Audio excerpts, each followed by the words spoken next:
আরে রাজু, তুই আজকে কিনে স্কুল ড্রেস পরে আসলি না স্কুলে? স্যার, আমার স্কুল ড্রেস আম্মা আজকে পরিষ্কার করে দিছে।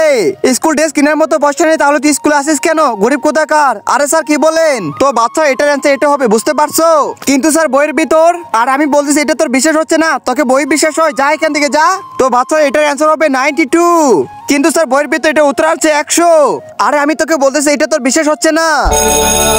লাঞ্চের সময় হয়ে গেছে, আজকে টিফিন দিতে তুমি ভুলে গেছো। তুমি যে চাচ্ছ আমি না খেয়ে মরে যাই।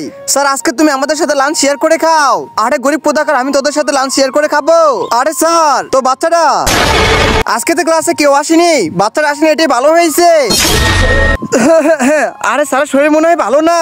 স্যার, এই নেন আপনার ওষুধ, আর আপনি বসে একটু আরাম করেন। আজকে তো ওষুধ আনতে আমি ভুলে গেছি, খাবার আনতেও ভুলে গেছি, আজকে টিফিন আনতে ভুলে গেছি। স্যার, আপনি আমাদের সাথে আজকে টিফিন করে নেন। আমি না খেয়ে মরে যাবো, তবু তোদের সাথে শেয়ার করে খাবার খাবো না। বাচ্চাদের সাথে ব্যবহার করাটা আমার ঠিক হয়নি। ডোরা, আমার তো মনে হয় ডাইনোসর এসে পড়েছে। হ্যাঁ রে বাঙ্কু, এখন আমরা কি করব? এই দরজা তো এখানে কে নক করতেছো? দাঁড়াও, আমি দরজা খুলে দিচ্ছি। স্যার, আপনি কিন্তু দরজা খুলবেন না, ওই কিন্তু আমাদের একদম মেরেই ফেলবে। কি বলছিস, কে মারবে তোদের? স্যার, ওইটা কিন্তু অনেক ভয়ানক। আরে কে এত ভয়ানক সেটা তো আমাকে আগে বলতে হবে। কিন্তু স্যার, তাড়াতাড়ি বলছি বলো, তা নয়তো আমি কিন্তু দরজা খুলে দিব। তারাও স্যার, আমি বলতেছি ওই ডাইনোসর কিভাবে আসছে।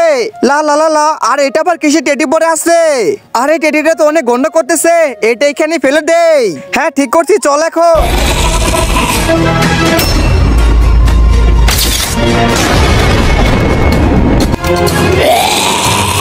আঙ্কু পালা, তাড়াতাড়ি পালা। বাচ্চারা, তোমরা তো এই রাক্ষসকে জীবিত করে দিয়েছো, আমার কিছু করবে না। আমি দরজা খুলে দিচ্ছি, তোমাদেরকেই ধরবে। না স্যার, এটা করবেন না।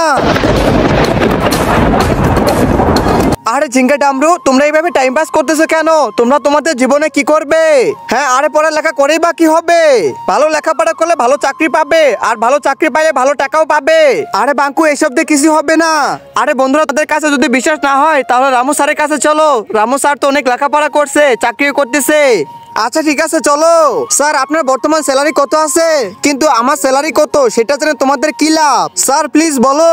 আমাদের স্যালারি তো খুবই কম, কিন্তু শিখতে পারলে অনেক লাভ আছে।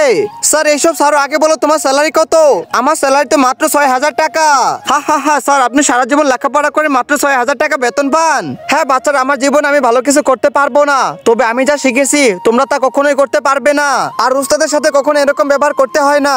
সরি স্যার, আমার ভুল হয়েছে। বাচ্চারা, একটা কথা শুনো, আমার 6,000 টাকাতে আমি অবশ্যই জীবনে কিছু করতে পারবো না, কিন্তু আমার 6,000 বেতনে তোমরা অনেক ভালো কিছু করতে পারবে। এই বেলুনের ফুলদানি নেবেন? বেলুনের ফুলদানি পুড়ে গেল, বেলুনের ফুলদানি।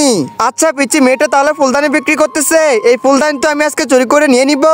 আমার তো অনেক পানি পিপাসা লাগছে, যাই যাই এই বাসার ভিতরে যাই একটু। আরে পিচ্ছি মেয়েটা তো বাসার ভিতরে চলে গেছে, এটাই সুযোগ, বেলুনটা নিয়ে তাড়াতাড়ি পালিয়ে যাই। এই তো আমার পানি খাওয়া শেষ, এখন বেলুনের কাছে যাই। আরে আরে, আমার বেলুনটা কে নিয়ে গেল? এইখানে তো বেলুন ছিল, এখন আমি বেলুন কোথায় খুঁজবো? আমার তো টাকা নিয়ে বাসে যাইতেই হবে। হাই হাই রে, রাস্তার মধ্যে এত দামি মোবাইল কে রেখে গেছে? এটা আমি নিয়ে যাই এখন। বেলুন তো আমি পেয়ে গেছি, এখন বাসায় চলে যাই।